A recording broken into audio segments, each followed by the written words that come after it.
Good evening আমার সমস্ত ভাই বোনদের। তো দেখো আজকে আমি চলে এসেছি ক্লাস 10-এর একটা উপপাদ্য মানে ভৌতবিজ্ঞানের উপপাদ্য করানোর জন্য। তার আগে তোমাদের সঙ্গে আমি ইন্টারাপ্ট করে নিই, যেমন হচ্ছে ইন্টারোগেশন করে নিই। যেমন ধরো আমি এই চ্যানেলটা খুলেছি পিপা হোম টিউশন। এখানে ক্লাস 9-8 মানে 7 থেকে ধরো 7 থেকে 10 পর্যন্ত সায়েন্সের সমস্ত বিষয়গুলো আমি পড়াবো, ঠিক আছে? তো তোমরা দেখবে, তোমাদের যদি ভালো লাগে তাহলে ভালো লাগলে তোমরা এটা সাবস্ক্রাইব করে নেবে আর বন্ধুদেরকে শেয়ার করবে। তো আজকে শুধুমাত্র সেই সমস্ত ভাই বোনদের জন্য করাচ্ছি এটা, যারা দুদিন পর এই ভৌতবিজ্ঞান পরীক্ষাটা দেবে ক্লাস 10-এ, ওদের জন্য করাচ্ছি। তো তোমরা দেখে রাখো, যদি ভালো লাগে তো তোমরা সাবস্ক্রাইব করে নিও, ঠিক আছে? তো দেখো এই যে তোমাদের আজকে আজকে যেটা করাবো সেটা হচ্ছে এবার ক্লাস 10-এর মানে এবার যারা মাধ্যমিক দিচ্ছ তারা ধরেই নাও যে এইটা তোমাদের আসতে চলেছে বা এসে গেছে, ঠিক আছে? এই কোশ্চেনটা এসে গেছে এবং তোমাদের হচ্ছে এটা সবসময় রেডি রাখতে হবে, কারণ এটাতে 3 নাম্বার, তোমরা শিওর এটা আসবেই, বলে দিচ্ছি। যদি খুব একটা দুই বিভাগ না হয় এটা আসবেই।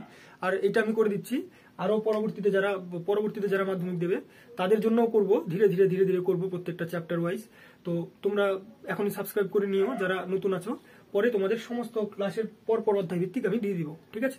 চলো, অবতল দর্পণের ক্ষেত্রে বক্রতা ব্যাসার্ধ ফোকাস দৈর্ঘ্যের দ্বিগুণ, তাই তো এটা বলা আছে। এবার এই কোশ্চেনটা 4 রকম ভাবে আসতে পারে, ঠিক আছে? কোশ্চেনটা 4টা ভাগে আসতে পারে।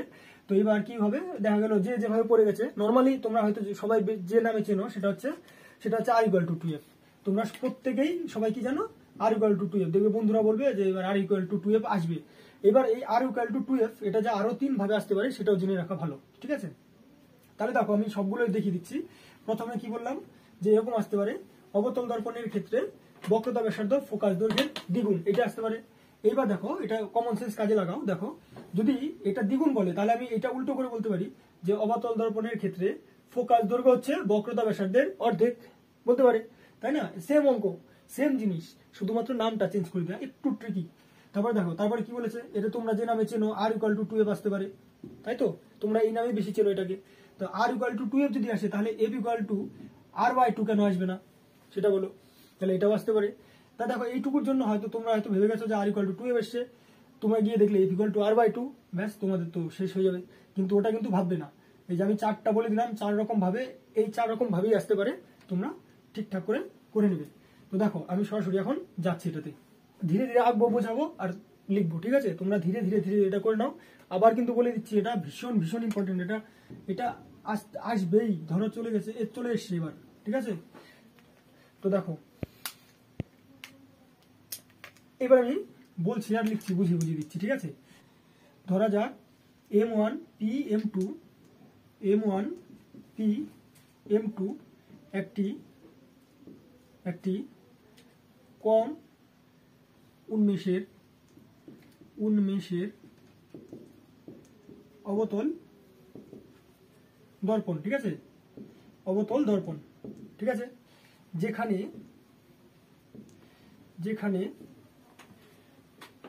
বক্রতা কেন্দ্র হচ্ছে c, ফোকাস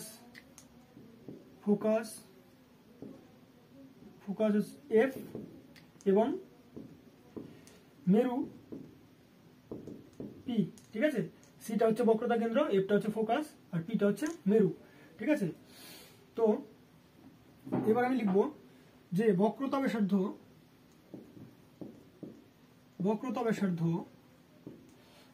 কি সিপি, তাই না? তাহলে সিপি সমান সমান আর ধরলাম, হ্যাঁ, স্মল আর ধরবো, ঠিক আছে? বক্রতা ব্যাসার্ধ সিপি সমান সমান স্মল আর ধরলাম এবং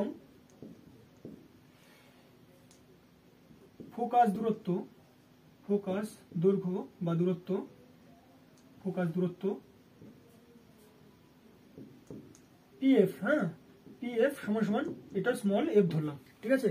তাহলে বক্রতা ব্যাসার্ধ সিপি সমান সমান তোমার হচ্ছে স্মল আর ধরলাম, আর pf যেটা ফোকাস দূরত্ব সেটা সমান সমান স্মল f ধরলাম, ঠিক আছে? এইবার হচ্ছে এটাতে অঙ্কে যাব। তো কি বলতে পারি, দেখো ধরি ab আলোক রশ্মি, আচ্ছা একে নিই, তারপর তোমাদের বোঝাচ্ছি।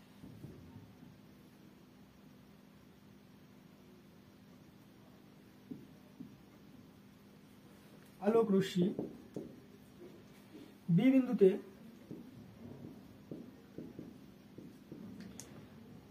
আপাতিত আপাতিত হয়ে এফ বা ফোকাস দিয়ে গেছে, ঠিক আছে।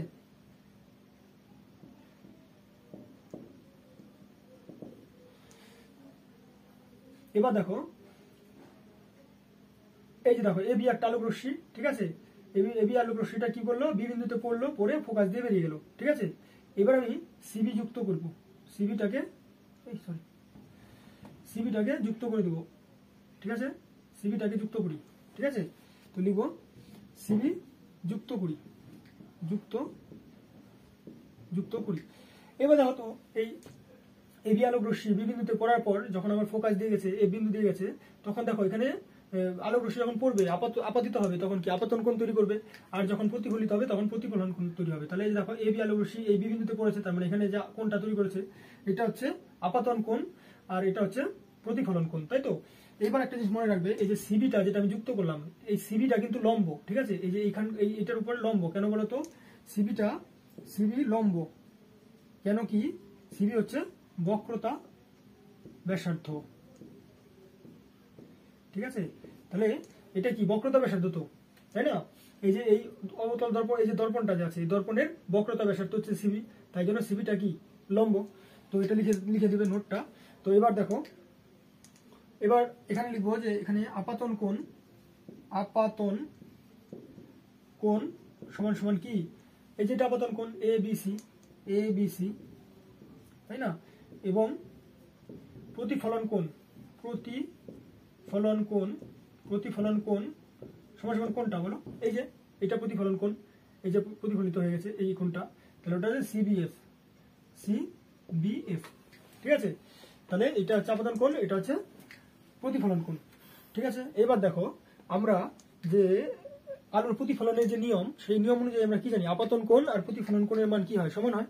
তাহলে লিখবো যে কোণ এ বি সি সমান সমান কোণ এবিসি সমান সমান কোণ সিবিএফ। দেখো এবিসি হচ্ছে আপাতন কোণ আর সিবিএফটা হচ্ছে কি প্রতিফলন কোণ। তাহলে আমরা জানি আলোর মানে প্রতিফলনের নিয়ম যে আপাতন কোণ আর প্রতিফলন কোণের মান সমান হয়, তাই লিখে দিলাম সিম্পল ভাবে। এবার দেখো আবার একটা জিনিস দেখো, এবি আলোক রশ্মিটা সেটা হচ্ছে কি প্রধান অক্ষের সমান্তরালে এসছে, তাই না। এই অক্ষটার সমান্তরালে এসছে এবি আলোক রশ্মি, তাহলে আমি বলতে পারি এবি আর হচ্ছে তোমার সিপি সমান্তরাল, তাহলে লিখে দাও এবি সমান্তরাল সিপি। এবং দেখো এই যে বিসিটা, দেখো বিসিটা কি একটা ছেদক না, দেখো তো এই যে এবি আর সিপিটা আছে তাতে এইভাবে ছেদ করেছে, দেখো বিসিটা ছেদ করেছে। তো এটাই লিখবো যে এবং কি সিবি হচ্ছে বা বিসি লেখো ছেদক। এবার দেখো তোমাদের একটা, তোমরা তো জানো তাও একবার মনে করে দিচ্ছি, দেখো দুটো যদি কোনো সমান্তরাল সরল রেখাকে কোনো একটা রেখা ছেদ করে তখন তার এই যে কোণ দুটোকে কি বলে, একান্তর কোণ তৈরি হয়। আর একান্তর কোণ কি হয়, একান্তর কোণ সবসময় সমান হয়, তাই না। তাহলে দেখো এই যে কোণটা যে আছে, এই কোণটা এই যে আর এই কোণটা দেখো তো একান্তর কোণ কিনা, এবি আর সিপি সমান্তরাল আর বিসিটা হচ্ছে ছেদ করেছে, তাহলে এই কোণটা আর এই কোণটা কি একান্তর কোণ। তাহলে লিখতে পারি, আর একান্তর কোণ যেহেতু সমান তাই জন্য লিখতে পারি কোণ এ বি সি সমান সমান কোণ বিসিএফ, কেন কি লিখে দিব একান্তর কোণ ব্যাস। তোমরা এইটুকু লিখে নাও, ঠিক আছে। আমি বোর্ডটা মুছতে হবে, তো মুছে পরে করে দিচ্ছি, তোমরা এইটুকু নাও।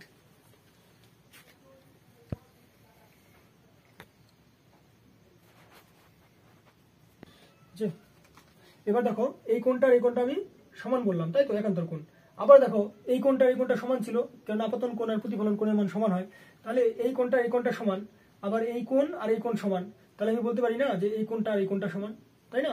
তাহলে বলতে পারি এই কোণ আর এই কোণ সমান, তার মানে বলতে পারি কোণ B C F is equal to কোণ সি বি এফ। দেখো এই কোণটা আর এই কোণটা সমান, তাই না। তাহলে দেখো এবার একটা কথা বলি, তাহলে দেখো এখানে একটা ত্রিভুজ তৈরি হয়েছে না, বিসিএফ একটা ত্রিভুজ তৈরি হয়েছে। তো তাহলে দেখো এই বিসিএস ত্রিভুজটা কি বলতো, সমদ্বিবাহু ত্রিভুজ বলতে পারি। কেন বলে দিচ্ছি, ত্রিভুজ বিসিএফ একটি সমদ্বিবাহু ত্রিভুজ। সমদ্বিবাহু ত্রিভুজ। ঠিক আছে, এবার কেন একে সমদ্বিবাহু ত্রিভুজ বললাম বলো। এই দেখো, এই যে ত্রিভুজটা আছে তো BCF, এই ত্রিভুজটা, এই যে মাঝখানের ত্রিভুজটা, এই ত্রিভুজটার আমরা কি পড়েছি যে কোনো ত্রিভুজের দুটি কোণ যদি সমান থাকে তাহলে সেই কোণ দুটির বিপরীত বাহু দুটো সমান হয়। তাহলে দেখো, এই কোণের বিপরীতে আছে এই বাহুটা, আর এই কোণের বিপরীতে আছে এই বাহুটা, তার মানে এই বাহুটা আর এই বাহুটা কি হবে, সমান, তাই তো। তাহলে আমি এবার লিখতে পারি অতএব তোমার হচ্ছে CF, এটা BF আর CF সমান, তাই তো। কেননা এই কোণের উল্টো দিকে এই বাহুটা আছে আর এই কোণের উল্টো দিকে এই বাহুটা আছে, তাহলে এই দুটো বাহু সমান। তাহলে লিখতে পারি CF সমান CF সমান BF, তাই তো। আবার দেখো, আমি যখন বলেছি তখন কি বলেছিলাম প্রথমেই, যেটা কম উন্মেষের অবতল দর্পণ। তো কম উন্মেষের যখন অবতল দর্পণ হবে না, তখন এইটুকুনি আর এইটুকুনি ডিস্টেন্স সমান হবে, ঠিক আছে। তার মানে এটার দৈর্ঘ্য আর এটার দৈর্ঘ্য সমানই হবে, ঠিক আছে। তাহলে লিখব যেহেতু এটি কম উন্মেষের অবতল দর্পণ অতএব এই যে BF আর PF সমান হবে, BF সমান PF, ক্লিয়ার। এবার দেখো, তাহলে BF আর PF যদি সমান হয়, আবার দেখো BF আর CF সমান বলেছিলাম একটু আগে, দেখো BF সমান CF বলেছিলাম, তার মানে এটা সমান। আবার এখানে বলেছি BF সমান PF, তাহলে আমি এখান থেকে বলতে পারি না যে তাহলে CF সমান PF, এই যে সেম এই জায়গাটা দেখো, তাহলে বলতে পারি CF সমান এখানে BF এর জায়গায় PF লিখবো, কেন কি BF সমান PF, তাহলে BF এর জায়গায় লিখবো এটা PF, তার মানে CF সমান PF। এইবার দেখো, আবার দেখো CP, এই যে দেখো এই যে এটা CP, ঠিক আছে। এই CP সমান কি বলো তো, CP সমান হচ্ছে CF প্লাস PF, তাই তো। এইটুকুনি আর এইটুকুনি যোগ করলে তো CP হবে, তাহলে লিখতে পারি CP সমান হবে CF প্লাস PF, তাই তো। এইবার দেখো, और CP সমান দেখো CF লিখলাম, ঠিক আছে, CF টা আছে আর PF আছে, আর আমি CF আর PF কি সমান তো, তাই না। CF আর PF সমান আছে, তাহলে আমি এখানে CF এর জায়গায় আমি PF লিখলাম, ঠিক আছে। CF এর জায়গায় আমি কি লিখবো, PF লিখবো, কেননা CF আর PF সমান।